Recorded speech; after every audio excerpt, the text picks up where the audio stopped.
Mga mahal kong Amerikano, ang video na ito ay para sa inyo dahil paparating na ang mga Islamista at hindi na nila tinatago ang kanilang balak. Tingnan ninyo itong viral na video, ayos ba? At kapag iniisip mo na ang isang Islamista ay mukhang ganito, tulad ng isang mandirigmang Taliban, yung karaniwang imahe ng isang Muslim na may balbas at marahil ay may turban at mukhang agresibo. Hindi pare-pareho ang itsura, laki, at anyo nila at nagtatago sila sa gitna natin. Sa totoo lang, hindi sila nagtatago at ina-announce pa ang paninindigan nila. Tingnan ninyo ang lalaking ito. Itong lalaking Muslim na ito, malamang Islamista, halos jihadi, pero hindi ko siya tatawagin ganon dahil tumakbo siya sa isang posisyong pampulitika. Tingnan mo itong lalaking ito. Tingnan mo itong lalaking ito. Zul Muhammad ang pangalan niya. Kakapandidato lang niya bilang alkalde ng Carrollton, Texas. Galing siya sa Pakistan, kung saan ako rin ipinanganak. Galit ang mga taong ito sa Amerika at sa kanluran.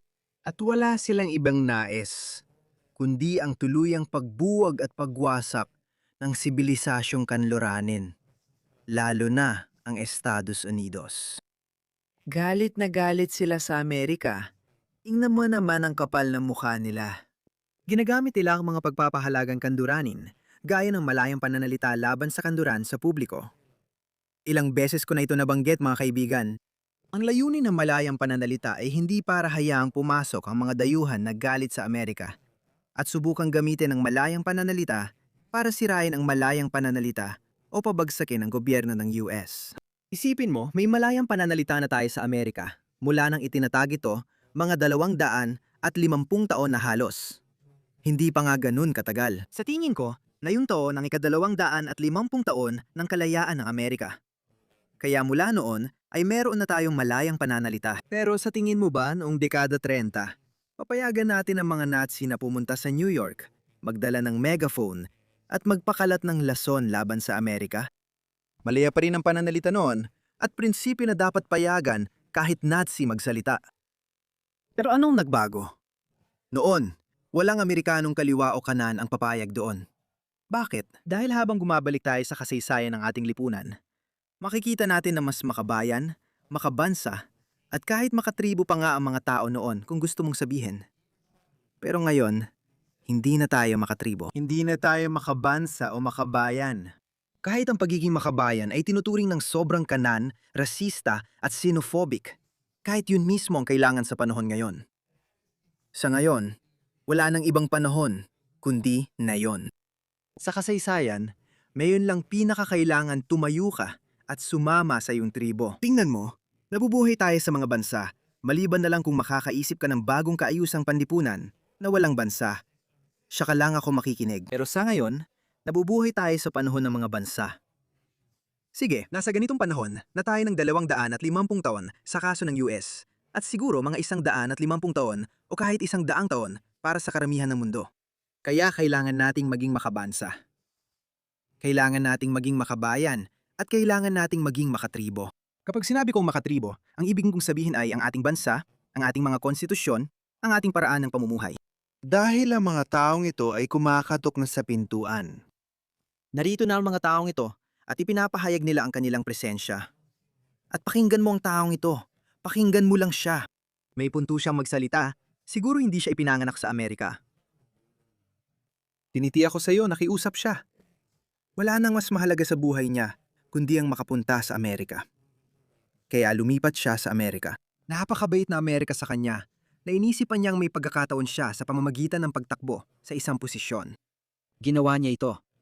Marami ring ibang tumakbo. Tingnan mo si Ilhan Omar, pinaka hindi marunong magpasalamat na Amerikanong kilala ko. At tingnan mo siya. Tingnan mo lang siya. Dapat magalit ka dyan. Sino ka ba? Yung lalaking galit sa mga veteranong Amerikano na nagbigay sa kanila ng kalayaan para sabihin ang gusto nila. Wala namang nagbigay sa akin ng kalayaan. Ang mga magulang ko lang ang mga taong nagsakripisyo para sa akin. Wala pang veterano na nagsakripisyo. Gusto kong gawing malinaw yan. Hindi ko sinusuportahan ang militar ng US. Hindi ko sinusuportahan ang Estados Unidos. Hindi niya sinusuportahan ang militar ng US. Hindi niya sinusuportahan ang mga veterano ng US at ang mismong Estados Unidos. Sabi niya, pasensya na. Parang may American accent siya. Kaya siguro, unang henerasyon Amerikano siya. Sabi niya, ang magulang niya ang nagsakripisyo. Lumipat sa Amerika ang kanyang mga magulang bilang mga migranteng pangkabuhayan. At pinalaki nila ang isang gagong walang utang na loob. Pasensya na. Hindi ko maintindihan ang ganitong pag-iisip. Pinapasok ka na. Binigyan ka ng napakarami. Kaya mo pang tumakbo sa politika, pero galit ka pa rin sa bansang ito at sa lahat ng pinaninindigan nito. Kaya sinasabi ko mga pare, kung may panahon man para ipaglaban ng bansa, pagkakakilanlan, pinahahalagahan, konstitusyon, mga amang nagtatag ng bansang ito, at lahat ng mahalaga sa'yo, na yun. Ipaglaban mo yan at palayasin ang mga taong yan. Ang mga taong yan dapat makibagay o palayasin. Ang American passport ay hindi parang mahiwagang gamot na kapag meron ka na nito, hindi ka na pwedeng paalisin. Tingnan mo, pakinggan mo ulit. Sino ka ba? Yung lalaking galit sa mga Amerikanong veterano na nagbigay sa kanila ng kalayaan para sabihin ang mga sinasabi nila. Hindi, walang nagbigay sa akin ng kalayaan. Ang mga magulang ko lang, ang tanging tao na ganun. Anak ka ang Amerika ang nagbigay sa iyo ng kalayang yan, tanga ka. Bumalik ka sa Pakistan at subukan mong magsalita laban sa militar ng Pakistan. Malalaman mo kaagad kung sino nagbigay sa iyo ng kalayaang magsalita. Ang unang susog ang nagbigay sa iyo ng karapatang magsalita at sabihin ang kahit anong sinasabi mo. Nakakaawa ka. Dapat kang palayasin. Kansilahin ang kanyang pagkamamamayan. Walang veterano ang nag-alay ng sakripisyo. Walang nagsabi nga ng malinaw. Hindi ko sinusuportahan ang militar ng US. Hindi ko sinusuportahan ng Estados Unidos. Minamaliit ko ang dalawang bansa. Minamaliit niya ang US Army at ang mga veterano ng US. Minamaliit niya sila. Ano? Paano mo? Ang tanging mga veterinaryo, ang tanging mga veterinaryo na sinusuportahan ko ay yung mga tinitiyak na naipasa na nila ito. Sino iboboto mo? Ano? Ano ang nakasulat sa dulo? Ang veterinaryo lang na sinusuportahan ko ay ano? Sinusuportahan ko si kapatid kung sino ang kumuha nito. Sabi ko hindi ko naintindihan. Sabihin niyo sa akin sa komento. Tingnan mo to. Tingnan mo ang kapal ng muka. Tingnan mo to. Tingnan mo ang imigranteng Somali, kababayan ni Ilhan Omar. Tingnan mo lang sila. Saan nila kinukuha ang tapang na yan? Alam mo ba kung saan nila kinukuha ang tapang na yan? Sa kainan mo. Sa kainan mo. Amerika, noong dekada 50, sabihin mo yan sa Bible Belt o kahit sa New York, sa Amerikano. Noong dekada 50, 60 o 70, malilintikan ka. Sa totoo lang, hindi ko naman hinihikayat yan, alam mo. Pero, masasaktan ka talaga. Ganyan ang pagpunta sa Amerika. Ganyan ba ang pagpunta sa Amerika? Paparating na. Sandali, mangyayari ba ito sa Amerika? Isang araw, magiging Muslim na ang Amerika. Sabihin mo yan kay Ram. Hindi yan mangyayari kailanman. Sabihin mo yan kay Trump. Nakuha niya ang bibig niya. Ang Diyos ang boto. Gusto ba ito ng lahat? Ang layunin natin ay gawing Islam ang Amerika. Talagang maganda. Ibalik niyo mga taong ito sa Somalia, pabalik sa Afrika. Alam mo ba kung bakit siya ganyan mag-isip? Kasi hindi siya hinahabol ng leon. Hindi yan kailanman mangyayari. Hawak po ang puso ng Amerikano. Pipiliin nilang mabuti. Sa ibabaw ng aking bangkayo komunismo. Gusto nilang alisin ako, mga kapatid ko. Sumpa ko, patuloy akong nagiging leader kahit may hindi naniniwala. Kafirun, kayo ang mga hindi naniniwala. Makinig sa taong ito. Hindi ninyo mapipigilan ang Islam sa Amerika. Tingnan ninyo sila. Pinoprovoke nila kayo. Umaasa akong dumating ang araw na maprovoke kayo. Mangyayari yan. Hindi. Isang sibilisasyon na kasing dakila ng kaluraning sibilisasyon na halos nagbigay ng lahat. Lahat ng makabago. Tumingin ka sa paligid mo. Lahat ng makabago na ibinigay sa atin ay bunga ng inobasyon ng kanluran. Bunga ito ng akademiko at siyentipikong kahusayan ng kanluran. Walang dapat ikahiya sa pagaminyan. Sila ang lumika ng pinakadakilang sibilisasyon sa kasaysayan. Iniisip mong matatalo yon ng mga taong ito? Hindi naniniwala ang puso ko dyan. Pero may mga mas kakaibang bagay nang nangyari noon. Ang sinaw ng Roma ay naging sentro ng sibilisasyon, ngunit kalauna nasakop din ito ng mga barbaro. Pero alam mo, hindi ganun kasimple yon. Ang Roma ay humina dahil sa mga dahilang politikal.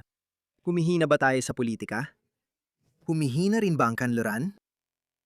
Maaring hindi nila kayang talunin ang kanluran sa militar. Alam nilang wala silang magagawa sa larangan ng militar. Pero ito ang kaya nilang gawin. Pakinggan mo siya. Gusto niyang magpatupad ng pagbabawal sa mga Muslim. Gusto niyang ipagbawal ang mga Muslim.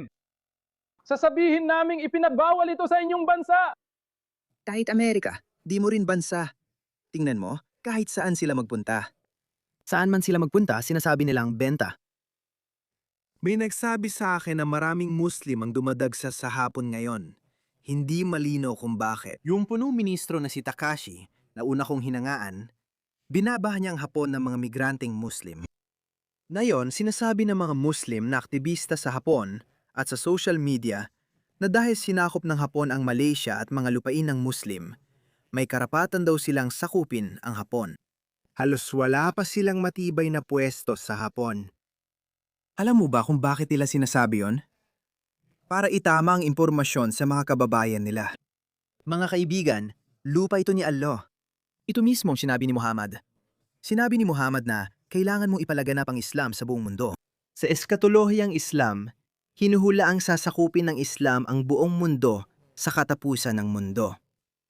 Hindi darating ang araw ng paghukom hanggat hindi pa yumayakap sa Islam ang buong mundo. Kaya paulit-ulit nilang sinasabi na darating ang Islam. Magiging Muslim ang buong mundo. Iyan ang sentro ng kanilang paniniwala. Gaya ng sinabi ni Mike Tyson, lahat may plano hanggang masuntok sila sa bibig. Naghihintay lang ako na dumating ang sibilisasyong Mike Tyson at ibigay ang suntok na yon. Ito ang lupain ni Allah. Hindi. Bawat lupain ay kay Allah. May mga Muslim dito na nandito at mananatili. Kung ayaw niya, mas mabuting lumipat siya pero di ko alam kung saan. Kung babalik siya sa Europa, maraming Muslim doon. Nandun ako kamakailan. Pumunta ka sa Africa, pumunta ka sa South America, pumunta ka sa China, pumunta ka sa US, Malaysia, pumunta ka sa Japan, pumunta ka sa Antarctic, may mga Muslim! Sa totoo, hindi ganun karami ang Muslim sa China. Ang China lang ang bansa na marunong kung paano harapin ang salot na ito, itong politikal na Islam. Alam ng China, kailangan kong gumawa ng hiwalay na video tungkol dito. Magbumungkahi ako. Kung gusto niyang pumunta sa lugar na walang mga Muslim, mas mabuti sigurong sa impyerno siya pumunta. At alamin ninyo na ang ating propeta sallallahu alayhi wasallam ay nagbigay sa atin ng magandang balita na ang relihiyong Islam ay papasok sa bawat tahanan. Oh. Bawat tahanan. Iyan ang paniniwala nila mga pare. Ang propeta sallallahu alayhi wasallam sa sahih na hadith ay sinabi niya sa atin na ang umma na ito, ang garantisadong umma na ito, ang magtatagumpay. Hindi magtatagumpay ang mga susubok, talunin sila. Dapat yata gumawa tayo ng meme tungkol dito. Propeta Muhammad, Islam ang sasakupin ang mundo. Yan ang plano ko. Mike Tyson, lahat may plano hanggang masuntok sa mukha. Tingnan mo, si Amy Mack may sasabihin.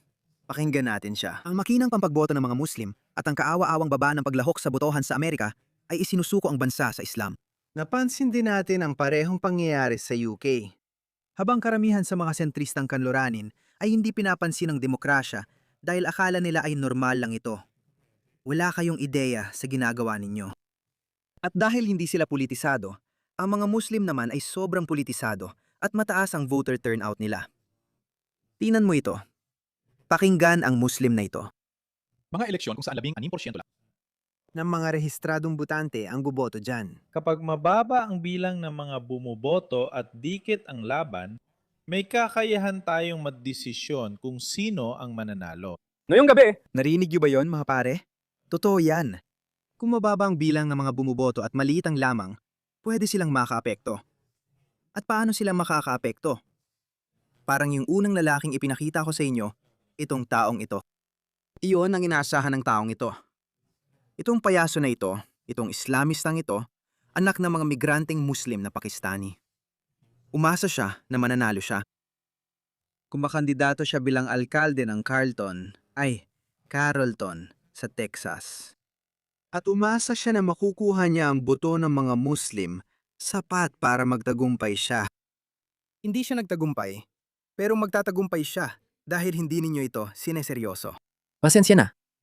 Sa ilang palabas sa TV, habang nasa bahay ang mga Amerikano tuwing halalan, isang organisadong makinarya ng pagboto ng mga Muslim ang itinuturing ang ating halalan na parang bukas na pinto para sa pananako. Nalaman na nila ang paraan. Mababang bilang ng bumoboto, dagdag pa ang kanilang block voting ay katumbas ng ganap na kontrol.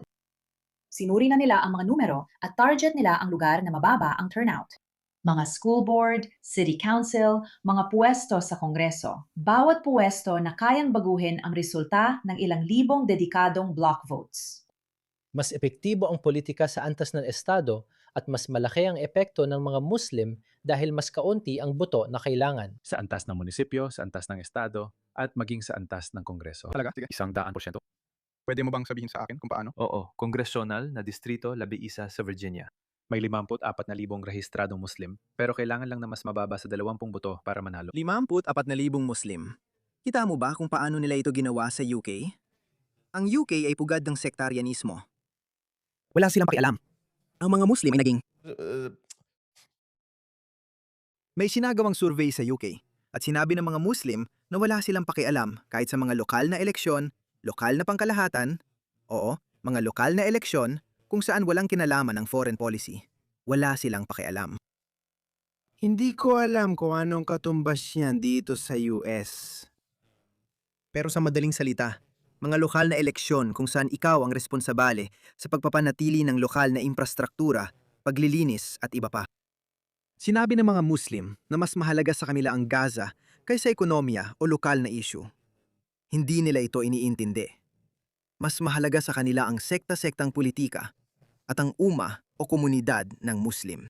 Iyan ang mahalaga sa kanila, tulad ng nangyari sa UK at Australia. Ang mga Muslim, bumuboto sila bilang isang blok. Maganda ito para sa mga Muslim, kaya ibuboto namin. Ito ang tinutukoy niya. Pero ang puti o Amerikano, tinitingnan niya ang buong bagay. Alam kong marami ang bumuboto dahil sa pangunahing dahilan. Totoo yan. Halimbawa, ang mga woke ay parang alin sa mga partido ang pabor sa LGBTQ community. Yan lang, wala na akong pakialam sa iba. Gets ko yon? Pero yung mga issue meron sila. Bahagi yan ng diskurso sa kanluran. Tinitingnan ito ng mga taong ito. Bumoboto sila base sa relihiyon at sekta na hindi naman talaga likas na kanluranin simula't simula pa. Pwedeng maglagay ng Muslim ang mga Muslim doon. Kaya ito na ang panahon para mas maging aktibo ang mga Muslim sa mga komunidad. Isang taon na nakalipas, nag-organisa kami bilang Muslim na komunidad sa Multon at itinakad ang Engage Multon. Ika-27 ng Mayo, 10 araw pa lang lumipas, kaibigan. Ito ang sinasabi at mamaplanong lantad nila. Isipin mo pa kung anong pinaplano nila ng palihim. At ang ginawa namin ay binigyan namin ng kapangyarihan ang komunidad ng Muslim na gumuto at makilahok sa sistemang pangpolitika sa lungsod. At ang aming mga naabot. Alam mo kung anong pinakamalungkot dito? Ang Islam? At lahat ng taong ito ay radikal na Muslim. Kung sila ang masusunod, tiyak nagigibay nila ang konstitusyon ng US. Wawakasan nila ang demokrasya. Hindi nila papayagan ang sinuman bumuto dahil sa Islam, walang demokrasya. Merong sistema na tinatawag na shura, kung saan ang mga matatanda o makapangyarihang tao, nagsasama-sama sila. Mga maimpluwensyang tao, nagsasama-sama sila. At sila ang nagdedesisyon kung sino ang magiging leader nila o kalipa sa isang kalipato. Ganon gumagana ang kalipato. Kabaligtaran ito ng demokrasya. Kaya itong mga taong ito. Kaya maraming mga Muslim noon ang nagdi-discourage sa mga tao na makilahok sa demokrasya. Sa kanluraning demokrasya.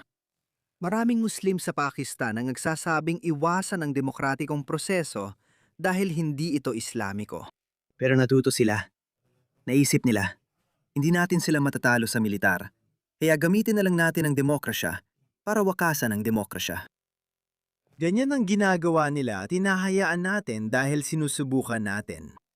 Madalas kong sinasabi na nagiging dogmatiko tayo tungkol sa lakas ng kanluraning tradisyon at demokrasya. Kaya ito ay nagiging stress test ng ating mga demokrasya. Patuloy nilang susubukan ito. Patuloy nilang aabusuhin ito. Patuloy nilang pagsasamantalahan ng butas sa batas. Ibig sabihin, gagamitin ang malayang pananalita para sirain ang malayang pananalita. Hindi ito ang tunay na ideya ng malayang pananalita at hindi rin ito inisip ng mga ama ng bayan. May mga taga-Ireland na pupunta sa Amerika at itutulak ang agenda ng Ireland gamit ang malayang pananalita. Hindi ito ang kanilang inisip noon. Kung nagkaroon noon ng interkomunal na alitan sa Amerika, tulad ng Irish laban sa ilang Briton at iba pa. Posible yon. Pero hindi sila naging mahalaga o naging malaking bahagi sa politika. Hindi sila naging mahalaga o naging malaking bahagi sa politika. Walang malaking pagkakabahabahagi nun sa pagitan ng mga Irish, Briton, Pranses at Aliman sa Amerika, kahit sa politika man lang. Siyempre, may mga individual na mas gusto ang mga negosyong Irish. Mas gusto ang mga Irish na tao. Pero hindi ito naging usaping pampolitika. Pero usaping pampolitika ito mga pare. Ginagamit nila ang malayang pananalita para gibahin ang kalayaan sa pananalita sa Amerika o pahinain ang sistemang pampolitika ng Amerika at hinahayaan lang natin. Noong nakaraang taon sa South, nagawa naming mahikayat ang higit sa 1,000 Muslim na pumunta at bumoto sa halalang municipal noong nakaraang taon. May 1,000 Muslim na bumoto mula sa 5,000 botante sa Luzon. Noong nakaraang taon, 1/5 ng lahat ng bumoto sa Luzon ay mga Muslim. Nagko-koordina sila na parang operasyong militar. Tingnan mo ang lungsod ng New York at si Zora Mamdani. Ang lokal na laban para sa pagkaalkalde ay tutok sa buong bansa. At kahit ganon, 42% lang ng mga botante ang nagpakita. Ang lungsod ng New York ay tahanan ng halos 1 milyong Muslim. Sa eleksyon ng alkalde, ipinakita ng sariling survey ng Terra Tid Care sa mga Muslim na botante na napakalaki ng turnout na 3% sa New York, higit doble sa karaniwang average ng lungsod. 7% sa kanila ay sumuporta kay Zoran Mamdani na naging kauna-unahang. 7% ng mga Muslim sa New York. Kita mo yon? 7%. Sinusuportahan nila ang pro-LGBTQ na tao na hindi naman Islamista o Islamiko. Pro-Gaza siya dahil alam niya ang laro. Kumain siya gamit ang kamay at matalino tulad ng politiko. Pero hindi naman siya tunay na hardcore. Hindi niya ipinakita ang sarili niya bilang isang hardcore Muslim. Oo, pumunta siya sa mga mosque. Pumunta siya sa mga hardcore na mosque sa New York. Kaya matalino ang naging diskarte niya. Pero tingnan mo, 77% ng mga Muslim sa New York ang bumuto sa kanya dahil lang sa siya ay isang Muslim. Isa siyang kapwa Muslim. Iyan ang kaharap ninyo mga pare. Sa Amerika, tinitingnan ng mga Amerikano pati Hudyo ang pulisya ng kandidato. Maraming Hudyo ang hindi bumuto nung eleksyon ni Mamdani. Mga pare, dapat nating hikayatin ang mas marami na maging mulat sa politika. At alam ko na matagal bago magalsa ang mga tao sa isang lipunan dahil kailangang maging sobrang sama muna ng sitwasyon bago mapansin ng mga tao na may mali na. Alam kong maraming makabayan ang tumitindig sa kanduraning mundo. Pero kailangan pa natin ng mas marami. Kailangan natin ng mas matibay at malakas na makabayang kilusan para mapigilan ito. Unang Muslim na alkalde dahil inatasan ng mga mosque ang mga Muslim na bumoto sa kanya habang natutulog ang kalahati ng lungsod. Lungsod ng New York, 1,500,000 Muslim, 300 masjid. 3. Akala mo ba hindi niya alam na sinusuportahan ni Zoran Mamdani ang LGBTQ? Mga taong BTQ? Akala mo ba hindi niya alam yon? Hindi mo ba alam na sinabi ni Zoran Mamdani na ilaligal natin ang prostitusyon, droga at iba pa na di-Islamiko? Akala mo ba hindi niya alam? Alam niya. At alam din ng iba pang 77% na mga Muslim. Sige, baka totoo na may ilang liberal sa kanila. Pero 60-70% ay hindi naman. Nakita mo na yung mga dasal sa Madison Square, yung mga dasal sa Times Square. Nakita mo na yung mga dasal na yon. Hindi sila pro-LGBTQ, pero bumoto pa rin sila kay Zoran Mamdani. Yan ang tribalismo mga kaibigan, dahil alam nila na si Zoran Mamdani ay aangat kapag may liberal, sosyalista, woke na Muslim ka. Pagkatapos, susunod na hakbang ay mas radikal at hardcore na Muslim, yan ang inaasahan nila. At ang mga tanga ng kaliwa na napapakinabangan ay ginagawa ang eksaktong bagay na pinakakinagagalingan nila. Maging mga walang muwang na ginagamit na kailangan. Mga full-time na paaralang Muslim at 10,000 negosyo ng mga Muslim. Ang isang mosque na tulad ng C3 na organisasyon ay hindi maaring makisangkot sa gawaing politikal pagdating sa mga partidistang aktibidad. Taong ito ay tunay na Islamist. Posibleng masigit pa sa nauna. Hindi mo aakalain batay sa itsura niya. Sa palagay ko, may posisyon siya. sa pangangalaga o kung anuman. Gayunpaman, ang masjid si tatlo na organisasyon ay maaaring at dapat hikayatin ang mga tao na maging aktibo sa lipunan, magparehistro para bumuto at lumabas para bumuto. Pero hindi ka maaring maglobbying. Dahil hindi ito pinapayagan ng IRS code. Kaya anong kailangan natin? Kailangan natin ng isa pang organisasyon na tinatawag na SIAPAT, Social Advocacy Organization. SIAPAT sa labas ng masjid. Maaring maglabi ang SIAPAT na organisasyon. Maaring lumaban sa mga batas, maaring magmungkahi ng mga batas, maaring magmobilisa ng mga tao para makakuha ng batas sa kahit anong antas ng ating buhay. Sa school board, sa city council, sa state house, hanggang sa pamahalaang federal. Sa ika-12 distrito ng New Jersey, nagsasagawa ngayon ang Care Action at Engage ng mga forum, sinusuli ang mga politiko, at naghahatid ng pre-package na Muslim voting block sa pinakamababang yumuko. Kunin ang endorsement at mga boto. Ganun kasimple. Ako si Ali, Organizing Manager ng Engage sa New Jersey. Kami ay Muslim na organisasyon na may advocacy ang pampolitika. Nais ko lang kilalanin ng ilang tao. Si Ate Amina Mansur sa likod, maaari bang itaas ang kamay? Siya ang state lead ng Care Action sa New Jersey. Nandiyan din si Kuya Dea sa likod, siya ang operations manager ng CARE, na siya ang Council on American Islamic Relations. May dala silang impormasyon tungkol sa edukasyon at pagpaparehistro ng botante sa likod. Ito rin ang Congressional District kung saan may 8 puntos na kalamangan si Dr. Adam Hamawi ngayon. Si Hamawi ang naging saksi ng depensa para sa bulag na Sheikh, utak ng terorismo sa 1973 World Trade Center. Pambobomba. Sumama siya at naging tagasali ng mga dokumento matapos ang pambobomba. Homo, ibalik mo si George W. Bush. Hindi ko alam. May nagsasabing siya ang may kasalanan. Pero siya rin ang nagpakilala ng ang Islam ay relihiyon ng kapayapaan. Nagboluntaryo rin siya sa Bosnia kasama ang Benevolence International Foundation, isang tinatawag na charity na kalaunan ay ipinasara at ni-raid dahil umano'y front ng Al-Qaeda. Ito ang malamang na magiging susunod na kongresista mula sa New Jersey. Wow! Ganyan kalakas ang Muslim voting bloc. At alam yun ng mga Muslim. Pwede mong bisitahin ang muslimvote.co.uk at muslimvote.com.au. Sa alam ko, hindi sila mag-augnay. Hindi ko rin alam kung aktibo pa ang website nila, kaya tingnan mo na lang. Sa pagkakaalam ko, magkakahiwalay ang mga taong ito. Wala namang organisadong sabwatan o kung ano paman. Tingnan mo ito. Ito ang Muslim Vote UK. Oh, tingnan mo ito. Tingnan mo ang font. Tingnan mo ang estilo. Ito ang Muslim Vote. Simple lang ang layunin namin. Bla bla bla. Gusto mo bang makita ang Muslim Vote Australia ngayon? Tingnan mo ito. Halos magkapareho. At hindi sila magkaugnay sa isa't isa. Sinasabi ko sa'yo, hayaan mong sabihin ko ito. Hindi lang sila magkaugnay sa organisasyon. Pareho pa sila ng mga financier. Pareho sila ng mga sponsor. Pareho rin sila ng mga web designer. Ganyan nila tayo niloloko. Nagdataka ako.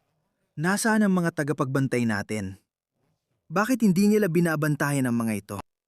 At parang sa buong kanluran, pare-pareho lang ang kwento saan ka man tumingin.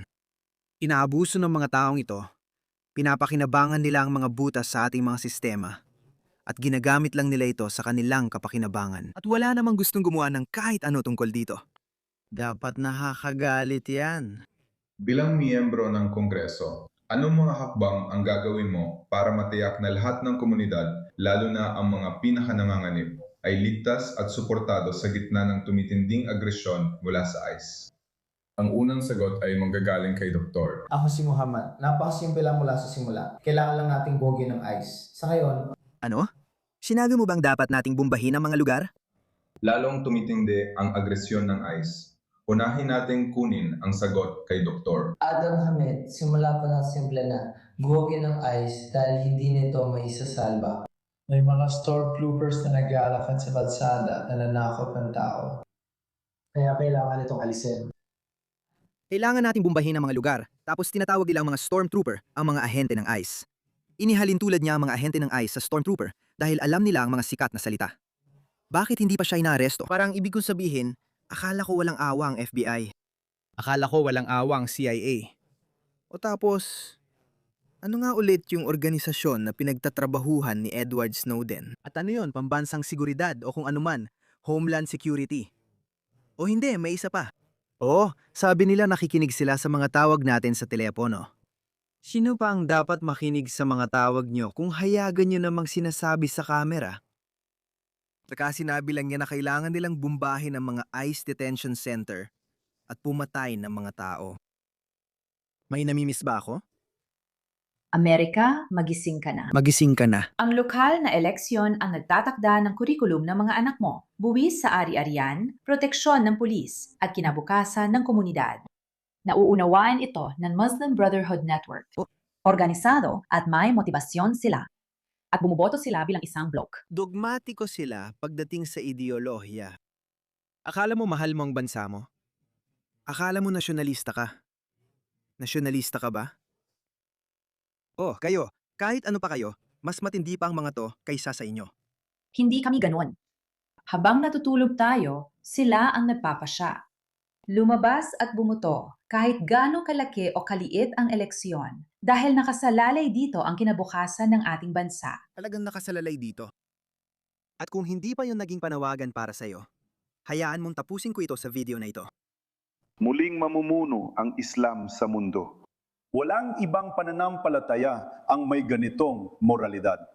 Kapag sinasabi nating magiging bansang Muslim ang Amerika, balang araw, inshallah, madalas tayong pagdudahan ng mga tao.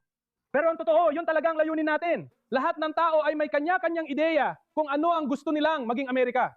Naniniwala tayo na ang pinakamabuti para sa Islam at pinakamabuti para sa Amerika ay ang Islam. Mapayapa ang da'wa, walang pinipilit. Layunin naming ipalaganap ang Islam. Disclaimer lang yan para palabasin na payapa ito. Hindi mapayapa. Walang karahasan. Kailangan may mangyari. Gaya ng sinabi ko, ang tanging solusyon ay mahalin mo ang iyong bansa. Mahalin mo ang iyong pagkakakilanlan, kasaysayan, kultura at pamana. Kung kailanman may panahon para maging makabayan, na yun na ang panahon. At iyan ang dahilan kung bakit ako'y gumawa ng isang Telegram group para sa mga makabayan sa Kanluran, kung saan ang mga makabayan mula sa iba't ibang bahagi ng kanluraning mundo ay nagtitipon at nagbabahagi ng kanilang mga saloobin. Ang link ay nasa description box.